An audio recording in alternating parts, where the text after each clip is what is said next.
मंडळी नमस्कार. मी सुजाता जो परिक्रमामध्ये आपलं स्वागत. आपण कबीराबद्दल बोलत होतो. तर कबीराला गुरु शोधण्याची ओढ लागली. त्यानंतर मग आता कोण वाराणसीमध्ये राहत होता, गुरुना काय तोटा, अनेक आश्रम ऋषीमुनी सगळे तिथे राहत होते. पण आता शोध घ्यायला हवा की कोण गुरु, विचार करून गुरु ठरवायला हवा. त्यावेळी कबीराच्या मनासमोर रामानंदांचं नाव आलं आणि त्याने ठरवलं की रामानंदांना आपलं गुरु करूया आपण. कदाचित त्यात राम नाव होतं म्हणून असेल, माहिती नाही, पण त्यांनी रामानंदांना आपला गुरु करायचं ठरवलं. तो गेला आणि रामानंदांच्या आश्रमात त्यांच्या समोर जाऊन उभा राहिला आणि त्यांना म्हणाला की तुम्ही माझं गुरुपद स्वीकारा. आता मला गुरु हवं आहे आणि तुम्ही मला माझे गुरु, तुम्ही मला अनुग्रह द्या आणि तुम्ही मला गुरुमंत्र द्या आणि यापुढे तुम्ही माझं मार्गदर्शन मला करायचं. हे सगळं ते बोलत असताना रामानंदाने आपल्या कानात बोटं घातली आणि ते म्हणाले, तू जा, मी तुला अजिबात गुरु तुझा होऊ शकत नाही. आणि ते तिथून तडक जे निघाले ते गुहेमध्ये एका जाऊन बसले. हा पाठोपाठ कबीर त्यांच्या पाठोपाठ गेला आणि गुहेच्या दाराशी थांबला आणि तिथून त्यांना सतत सांगत राहिला की तुला असं तुम्ही करू नका, तुम्ही माझ्यावर दया करा, मी खूप अगतिक आहे, मला गुरुची खूप गरज आहे आणि मला गुरु हवाच आहे, तेव्हा तुम्ही नाही म्हणू नका, तुम्ही माझे गुरु व्हा, सांगत राहिला. ते नाही म्हणाले. ते म्हणाले की नाही, मी काही होणार नाही. आणि मग कंटाळा थोड्या वेळाने तो बाहेर आला, तो घरी आला आणि म्हणाला काय करता येईल, हे तर तयारच होत नाही आहे, काहीतरी वेगळा मार्ग काढायला हवा. मग त्यांनी ठरवलं की काय बघितलं साधारण की ते स्नानाला केव्हा जातात गंगेवर, ते पहाटे स्नानाला जातात हे त्याला कळलं. मग त्यांनी काय केलं की त्यांचा जायची जे रस्ता होता तो 2-3 दिवस त्यांनी बघून ठेवला की हे कुठल्या रस्त्याने जातात, कसे जातात. तर मग त्याला कळलं की त्यांनी एक तिथला जागा निवडली आणि तिथे एक खड्डा छोटा खणला की ज्याच्यामध्ये तो असं अंगाची जुडी करून झोपेल त्याच्यात. त्याप्रमाणे त्यांनी तो खड्डा खणला आणि पहाटे रामानंद स्नानाला निघायच्या अगोदर त्या खड्ड्यामध्ये तो जाऊन झोपला, बसला तिथे असा आडवा. त्याबरोबर आले, चालतायत चालाय आपल्या धूनमध्ये चाललेत ना आंघोळीला नदीवर. तर त्यावेळी त्यांचा पाय हा बसलेला होता ना त्या खड्ड्यामध्ये, त्याबरोबर त्याचा पाय त्यांचा डोक्यालाच लागला. डोक्याला पाय लागला म्हटल्यावर आपण कसं म्हणतो, अरे रे कुणाला पाय लागला माझा, असं करून त्याने एकदम राम राम म्हटलं. त्याबरोबर कोण आहे, कुणाला पाय लागला माझा. त्याबरोबर कबीर उठून समोर उभा राहिला आणि अक्षरशः नाचला त्यांच्यासमोर आणि म्हणाला, मी धन्य झालो, तुम्ही आज मला अनुग्रह दिलात, तुम्ही रामरामसुद्धा माझ्या कानात सांगितलं आणि तुम्ही तुमचा पाय माझ्या शिरावर, माझ्या कपाळावर तुम्ही तुमचा पाय लागला आहे तुमचा, या अर्धी तुम्ही माझे आजपासून गुरु झाला. आणि नाचत नाचत नाचत गेला तो. त्यांना काही कळेना, हा काय वेळा माणूस आहे, असा काय हा. ते आपले गेले, स्नान वगैरे करून आले.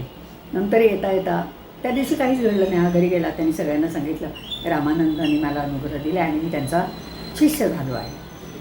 आणि 1-2 दिवसांनी असेच बाजारात, ते सकाळच्या वेळी तो बाजारात होता आणि नाचत होता आनंदात धूनमध्ये.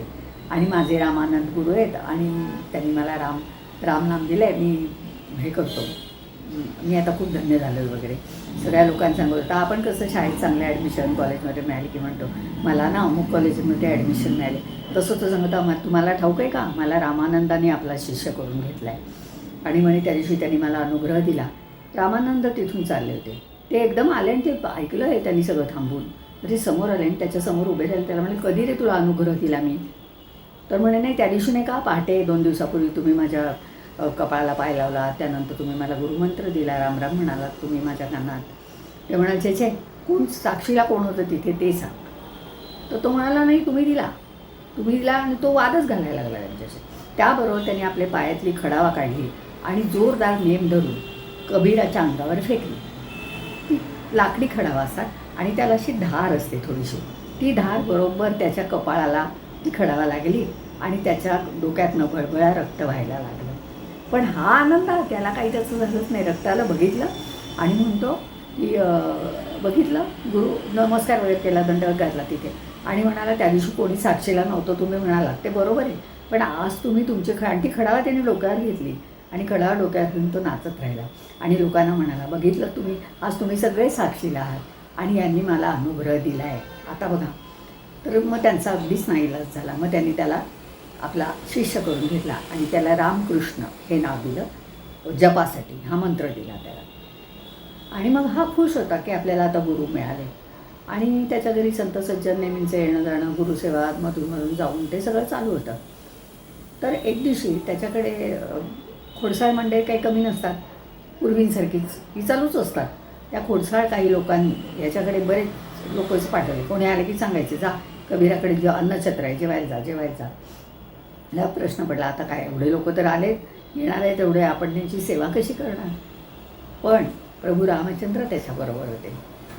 श्रीरामाने काय केलं, सगळे लोक आले. कबीराला प्रश्न पडला होता खरा म्हणजे की आता मी एकटा आणि एवढ्या लोकांना मी कसा पुरा पडेल.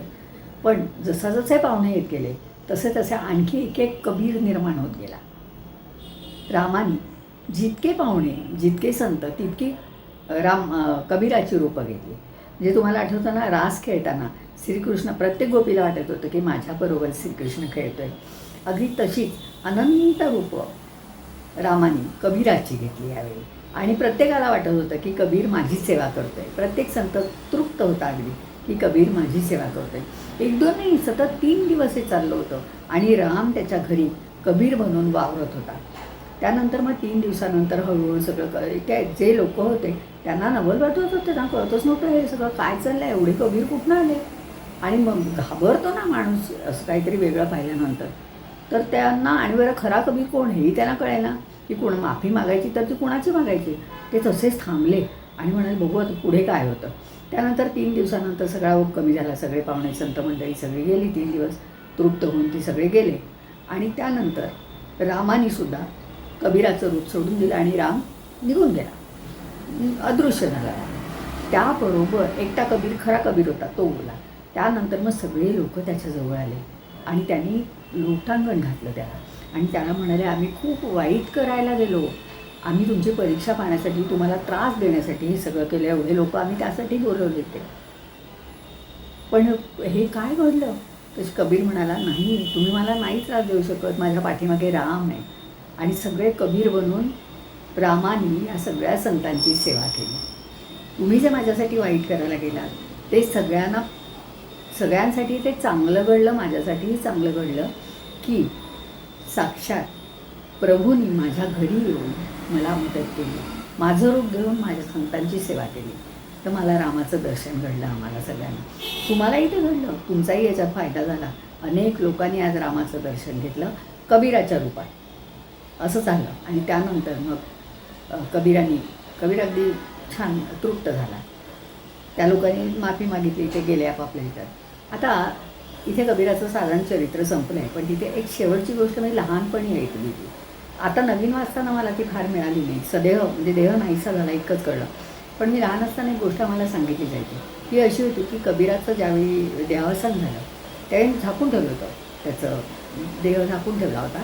आणि मुसलमान लोक म्हणत होते की आम्ही आमच्या प्रथेप्रमाणे त्याचे शेवटची क्रियाकर्म करू.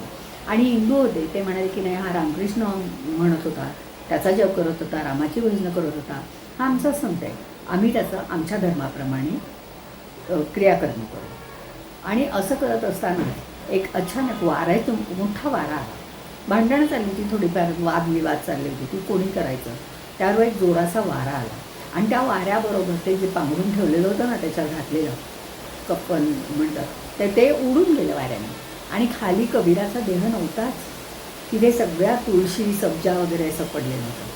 सब्जा म्हणजे मुस्लिमांसाठी असेल आणि तुळशी हिंदूंसाठी. तर हे सगळं तिथे पडलेलं होतं.